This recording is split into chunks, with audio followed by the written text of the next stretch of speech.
നിങ്ങളുടെ favourite shows ഇനി ഒരിക്കലും മിസ്സാവില്ല. ഇപ്പോൾ C5 കാണും നിങ്ങളുടെ ഫേവറേറ്റ് ഷോസ് തികച്ചും സൗജന്യമായി. അല്ല, സത്യം എന്തിനാ ഇപ്പൊ വിളിച്ചത്? നീ ഇവിടെ താമസം തുടങ്ങിയില്ലേ?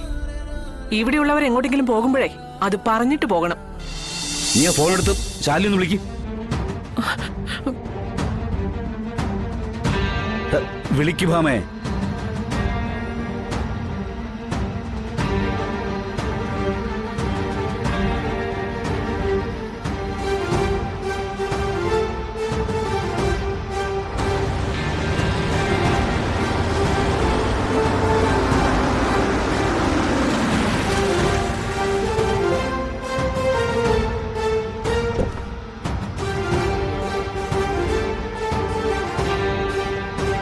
ഹലോ,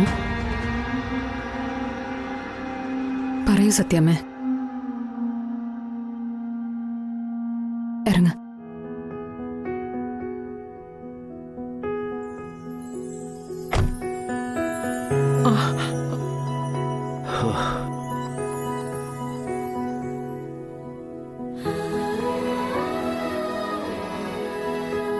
പറഞ്ഞു സത്യമേ.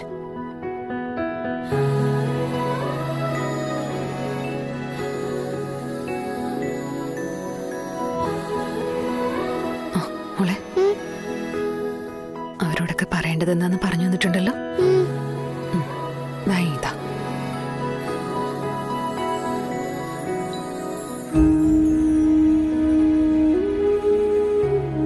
നിക്ക്, വാ ഇവിടെ. ഡി, സ്കൂളിൽ നിന്ന് നീ എങ്ങോട്ടാ പോയത്? ഞാൻ അമ്പലത്തിൽ ഭജന ഇരിക്കാൻ പോയതാ സത്യമ്മേ. സ്കൂളിൽ പോണ്ട സമയത്ത് അമ്പലത്തിൽ ഭജന ഇരിക്കാൻ പോയിന്നോ? അമ്മയുടെ അവസ്ഥ കൊണ്ട് ദേവിയോട് പ്രാർത്ഥിക്കാൻ പോയതാ. അമ്മയുടെ കിടപ്പ് കൊണ്ട് ചങ്ക് പൊട്ടിപ്പോയി. അമ്മയെ എത്രയും വേഗം സുഖപ്പെടുത്തി എന്റെ കൂടെ ചിരിക്കുകയും കളിക്കുകയും ഒക്കെ ചെയ്യണോന്ന് ദേവിയോട് പറയാൻ പോയതാ.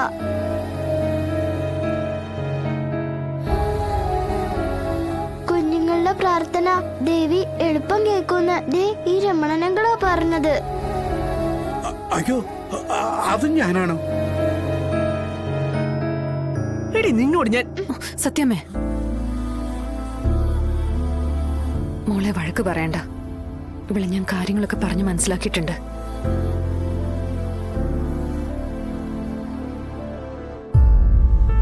മോളകത്ത് പോ.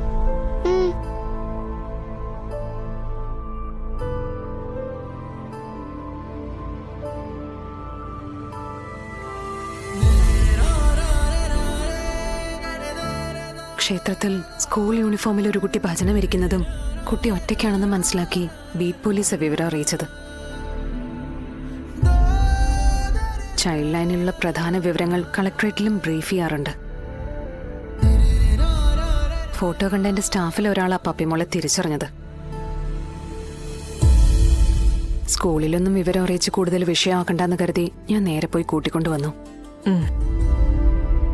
ഭാമേ,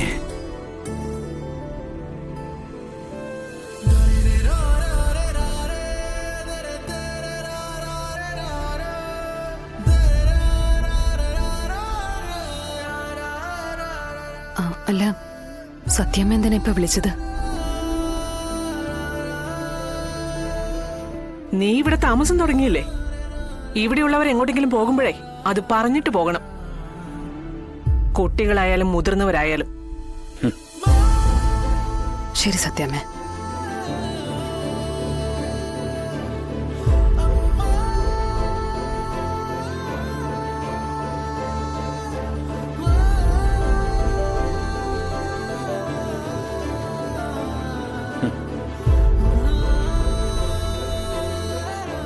എന്താ രാഘവേട്ട, പപ്പിമോള് തിരിച്ചു വന്നില്ലേ? അല്ല ഭാമേ, ഞാനൊരു ജീവിയുടെ കാര്യം ആലോചിക്കുമായിരുന്നു. ഏത് ജീവിയുടെ കാര്യം? ഏതോ ഒരു ജന്തുവിന്റെ വാല് 12 കൊല്ലം കൊള്ളിട്ടാലും നിവരില്ല എന്ന് പറയില്ലേ, അതിന്റെ കാര്യം തന്നെ.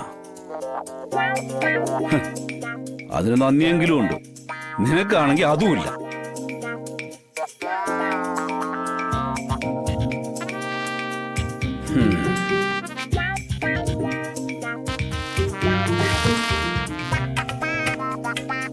എന്താടോ ഏയ് ഒന്നുമില്ല. എന്നാ പോ.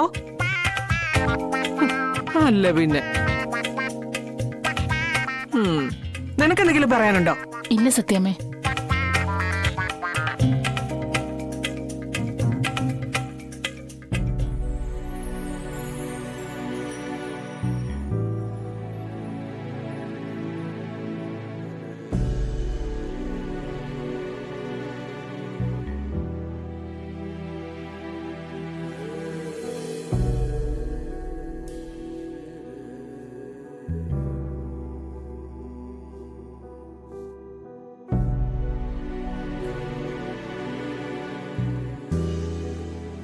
പപ്പിമോളെ അമ്പലത്തിലുണ്ടായിരുന്നു, ഞാൻ കൂട്ടിക്കൊണ്ട് വന്നു.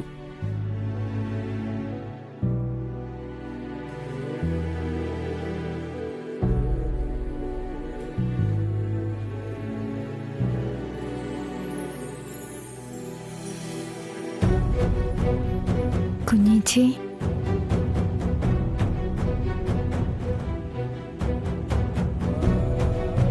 ഒന്ന് ഉറങ്ങിയതായിരുന്നു. ശാലിനിയുടെ ശബ്ദം കേട്ടപ്പോഴേ എണീറ്റേ.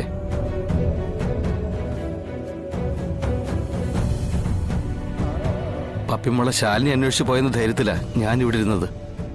അവള് മിടുക്കിയല്ലേ, അമ്മയ്ക്ക് വേണ്ടി പ്രാർത്ഥിക്കാൻ പോയതാ. അല്ല, ശ്യാമയോട് വല്ലതും? പപ്പിമോളെ തന്നെ ശ്യാമ തിരിച്ചറിയുന്നില്ല. അതിന്റെ ഒരു സങ്കടം അവൾക്കുണ്ട്. നമുക്ക് എല്ലാം ശരിയാക്കാം രോഹിത്തെ. എനിക്ക് ഉറപ്പുണ്ട് ഇവളെ പഴയതുപോലെ എഴുന്നേപ്പിച്ച് നടത്താൻ പറ്റുമെന്ന്. ശാരദാമ്മയുടെ കാര്യം കുഴപ്പമില്ല. സത്യമോള് അവളോട് ഞാൻ ഗോവയിലൊരു ക്യാമ്പ് അറ്റൻഡ് ചെയ്യാൻ പോകുന്നെന്നാ പറഞ്ഞേ. കാര്യങ്ങൾ മനസ്സിലാക്കാൻ ശേഷിയുള്ള കുട്ടിയാ സത്യം. പുറത്തൊക്കെ ഞാൻ ജോലി ചെയ്യുമ്പോൾ പലപ്പോഴും ക്യാമ്പ് ഓഫീസിലെ സ്റ്റാഫിനൊപ്പം ഒറ്റയ്ക്കായിരുന്നു അവള്.